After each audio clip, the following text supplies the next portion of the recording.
Good morning વિદ્યાર્થી મિત્રો. સાયકોલોજીમાં 8મું chapter છે પર્યાવરણ અને વર્તન, જેમાં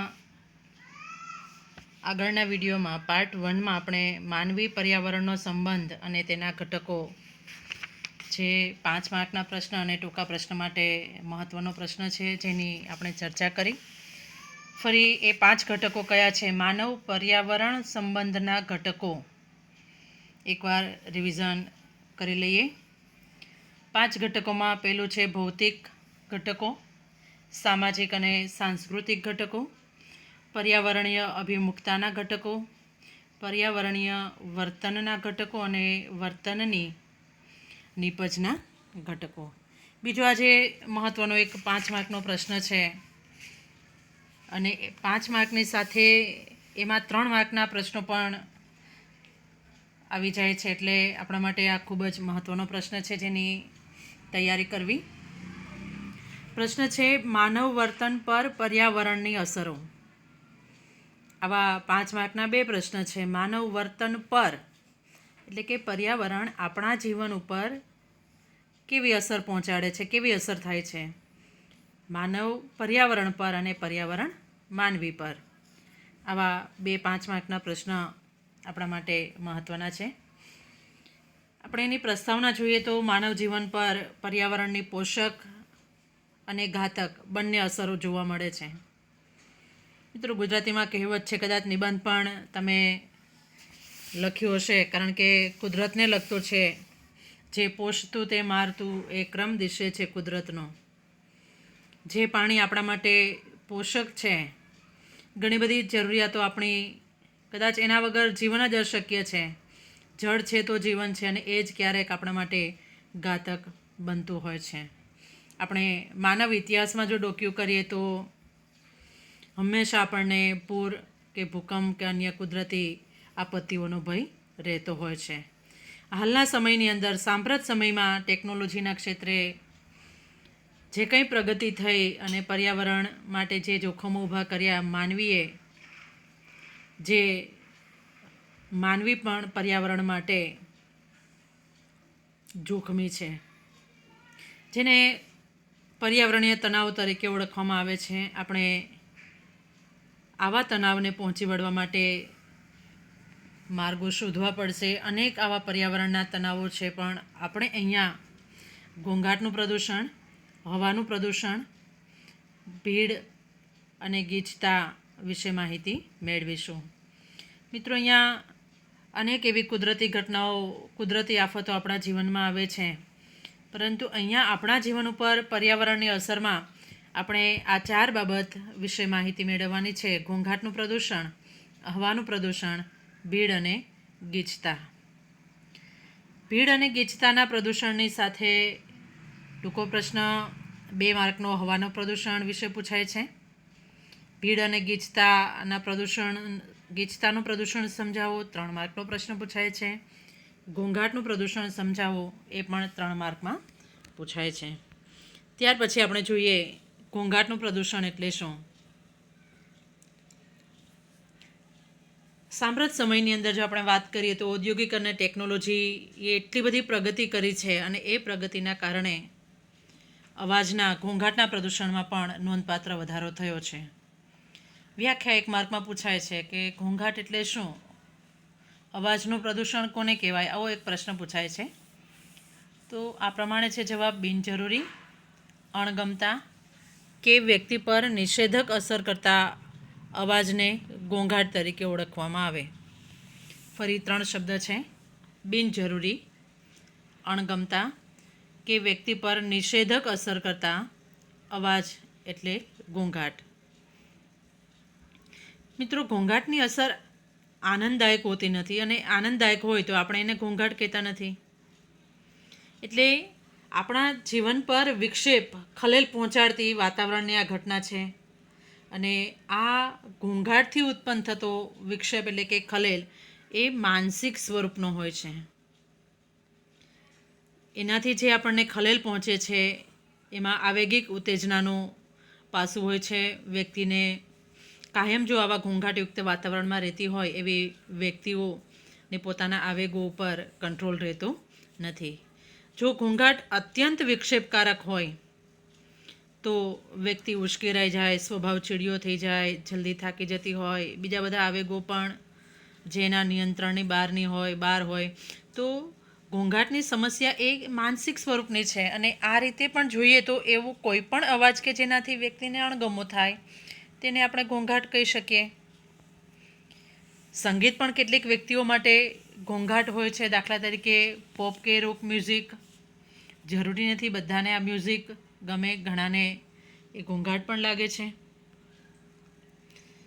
હવે આપણે જોઈએ વ્યાખ્યાની સાથે એક વિક્ષેપ, માનસિક સ્વરૂપનો એક વિક્ષેપ અને એનાથી વ્યક્તિ પર કેવી અસર થાય. ત્યાર પછી શારીરિક અને માનસિક અસરો કેવી હોય. અવાજના પ્રદૂષણથી આપણા શરીર અને મન ઉપર કેવી અસર થાય, ટૂંકા પ્રશ્નમાં પૂછાય છે. વ્યક્તિમાં તીવ્ર ઉત્તેજના, તણાવ, ધ્યાનની એકાગ્રતામાં વિક્ષેપ, વાંચન શક્તિમાં ઘટાડો અને કર્તૃત્વમાં ઘટાડો, એટલે કે કોઈ પણ કાર્ય કરતી હોય તો પણ એ ઝડપથી પૂર્ણ કરી શકે નહીં. તો આવી માનસિક અસરો સર્જાય છે. એ ઉપરાંત ઘોંઘાટની પ્રતિકૂળ અસરો મોટે ભાગે કેવી હોય તો કે એની તીવ્રતા કેટલી છે ઘોંઘાટની. અવાજની અપેક્ષિતતા. જો આપણે અપેક્ષા મુજબનો અવાજ હોય તો વ્યક્તિ છે એને સહન કરી શકે. એ ઉપરાંત વ્યક્તિની ગ્રહણ શક્તિ ઉપર આધાર રાખે છે. દરેક વ્યક્તિ ઘોંઘાટને સરખો સહન કરી શકે નહીં કે ગ્રહણ કરી શકતી હોતી નથી. જે લોકો ખૂબ જ ઘોંઘાટયુક્ત વાતાવરણમાં રહેતા હોય તેની શારીરિક અને માનસિક શક્તિઓ વધારે વપરાય છે. અને આ પરિસ્થિતિને કારણે શું થશે કે કાર્યમાં વધારાની શક્તિ વપરાશે અને વ્યક્તિ છે જલ્દી થાકી જશે. ટૂંકા પ્રશ્નમાં પૂછાય છે ઘોંઘાટયુક્ત વાતાવરણમાં વ્યક્તિની શારીરિક અને માનસિક શક્તિઓ વધારે વપરાય છે. વ્યક્તિ વધારે શક્તિ વપરાવાને કારણે વ્યક્તિ જલ્દી થાકી જાય છે અને સ્વભાવ ચીડિયો બની જાય છે. ત્યાર પછી આપણે જો જોઈએ તો આસપાસના અવાજનું અપ્રિય અવાજ તરીકેનું મૂલ્યાંકન એ મુખ્ય કારણ. જરૂરી નથી કે અવાજનું પ્રદૂષણ એટલે ખૂબ મોટો અવાજ હોય એ જ આપણને નુકસાન કરે કે નિષેધક અસર થાય. આપણને અણગમતો અવાજ હોય તો પણ એ ઘોંઘાટ આપણા માટે હોઈ શકે કે બની શકે.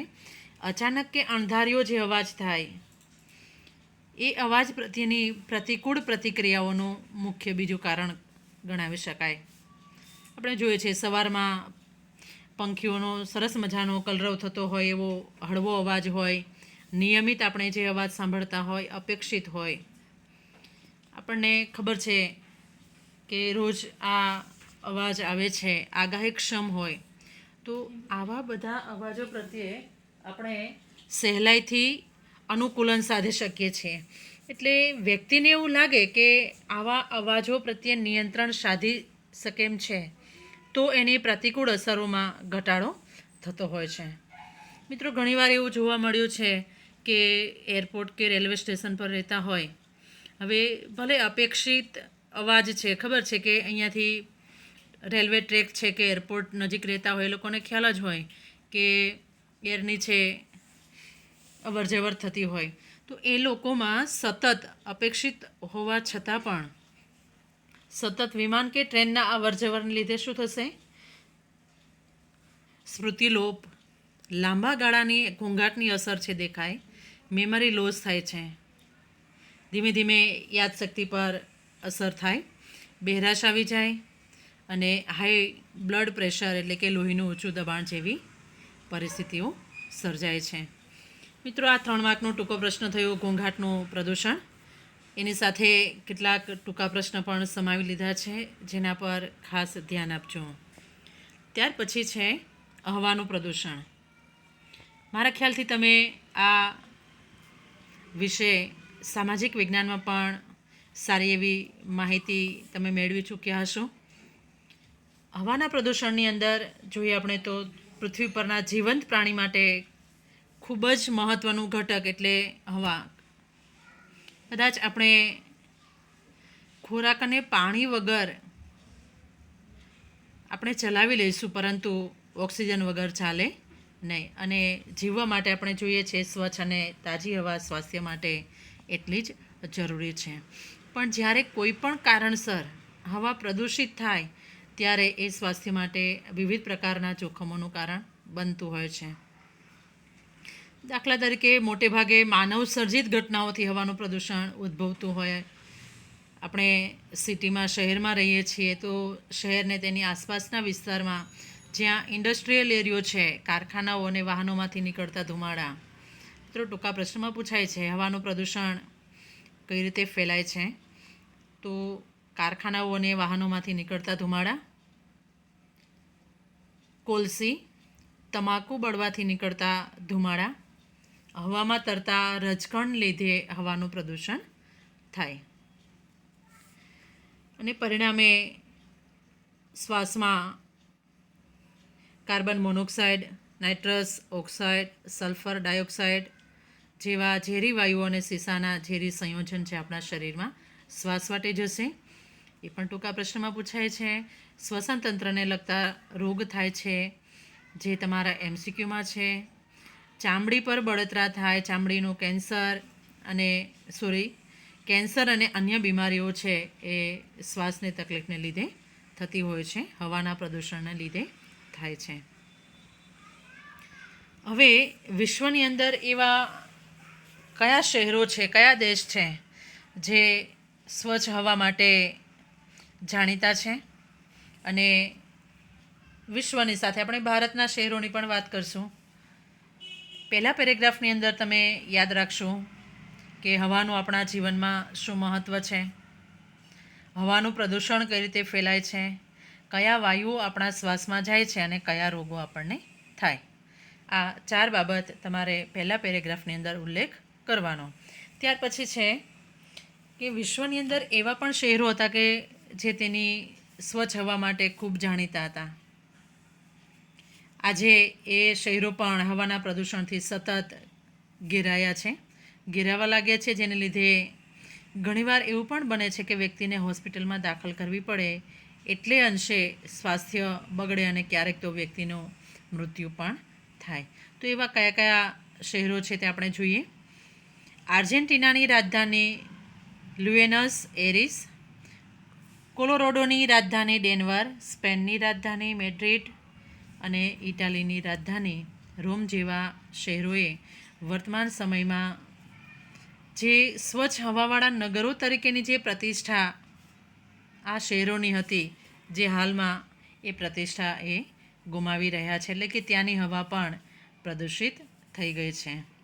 ભારતની આપણે વાત કરીએ તો ભારતમાં ભોપાલ, બેંગ્લોર અને ચંદીગઢ જેવા શહેરો નકામા ધુમાડાથી ખૂબ જ પ્રદૂષિત શહેરો બન્યા છે. તો વિશ્વની અંદર એવા કયા શહેરો છે જે હજુ પણ હવા પ્રદૂષણથી મુક્ત છે? જેમાં સિંગાપોર, કુઆલાલંપુર જેવા ખૂબ ઓછા શહેરો છે જે વિશ્વ લેવલે આજે પણ હવાના પ્રદૂષણથી મુક્ત છે. મિત્રો ત્યાર પછી ભીડ અને ગીચતાનું પ્રદૂષણ જોઈએ. આપણે